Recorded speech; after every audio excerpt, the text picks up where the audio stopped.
नंदुरबार तालुक्यातील कोपर्ली गावात अवैध वाळू उपसा आणि साठवणुकीने सीमा ओलांडली आहे। गावठाणच्या जागेवर बेकायदेशीर वाळूचा डोंगर उभा करून रात्रंदिवस डंपर ट्रॅक्टरची वाहतूक सुरू होती।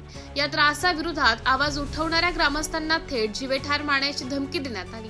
पण सर्वात मोठा प्रश्न हा आहे की महसूल प्रशासनाचे अधिकारी इतके दिवस झोपले होते की वाळू माफियांना थेट वरचा आशीर्वाद होता।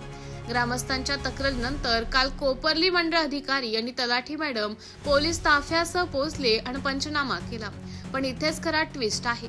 नंदुरबारचे तत्कालीन तहसीलदार प्रदीप पवार यांची बदली झाली आणि नवीन तहसीलदार पदभार स्वीकारताच त्यांनी तातडीने पथक पाठवून ही कारवाई उघडकीस आणली। पण ग्रामस्थांचा आरोप असा आहे की आजपर्यंत चाललेला हा अवैध वाळू साठा काल रात्रीतूनच इथून हलवण्यात आला।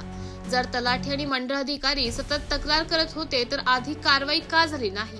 कोपर्लीतील या घटनेमुळे संपूर्ण नंदुरबार जिल्ह्यात शासकीय अधिकारी आणि कर्मचाऱ्यांच्या भूमिकेवर प्रश्न उपस्थित होत आहेत। जिल्ह्यात अवैध रेती खनन आणि साठवणुकीला पाठबळ कोणाचे?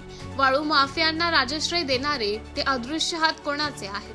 गावकऱ्यांना धमक्या मिळेपर्यंत आणि तहसीलदारांची बदली होईपर्यंत प्रशासन गप्प का बसले होते, असे अनेक तिखट सवाल आता जनता विचारत आहे। या सर्व प्रकाराची पूर्व कल्पना जिल्हाधिकाऱ्यांनाही होती, तरीही बेकायदेशीर धंदे उघडपणे सुरूच होते। आता नवीन तहसीलदार आणि पोलीस प्रशासन केवळ पंचनाम्याचे नाटक करणार की खरोखर वाळू माफियांवर आणि त्यांना पाठीशी घालणाऱ्यांवर कडक कायदेशीर कारवाई करणार, याकडे संपूर्ण नंदुरबार जिल्ह्याचं लक्ष लागलं आहे। मी ग्राम महसूल अधिकारी कोपर्ली। मी लेडीज कर्मचारी असल्यामुळे मी रात्री अपरात्री इथं व्हिजिट करू शकत नाही। तसं मी माननीय तहसीलदार साहेबांना वेळोवेळी फोनवर सूचना दिल्या आहेत की इथं पथक नेमण्यात यावे आणि कलेक्टर मॅडमांना आमचा जो वाळूचा जो ग्रुप आहे त्याच्यावर पण मी फोटो टाकलेले आहेत आणि वेळोवेळी मी इथं नदीच्या इथं खोदकाम केलेलं आहे, तिथं रस्ते खोदलेले आहेत। जेवढं माझ्याकडनं होतं आलं मी तेवढं नक्की करते। आता आम्हाला सकाळी कळलं की इथं वाळूचे साठे आढळून आले, तशीच मी सकाळमध्ये आली आणि मी मंडळाधिकारी मॅडम तहसीलदार साहेबांना पण कळवलं आहे। तर सगळे आम्ही शासकीय लोक इथं आलेत, आता आम्ही पंचनामा करू। मॅडम आपलं काय म्हणणं आहे? मी मंडळ अधिकारी रनाळा।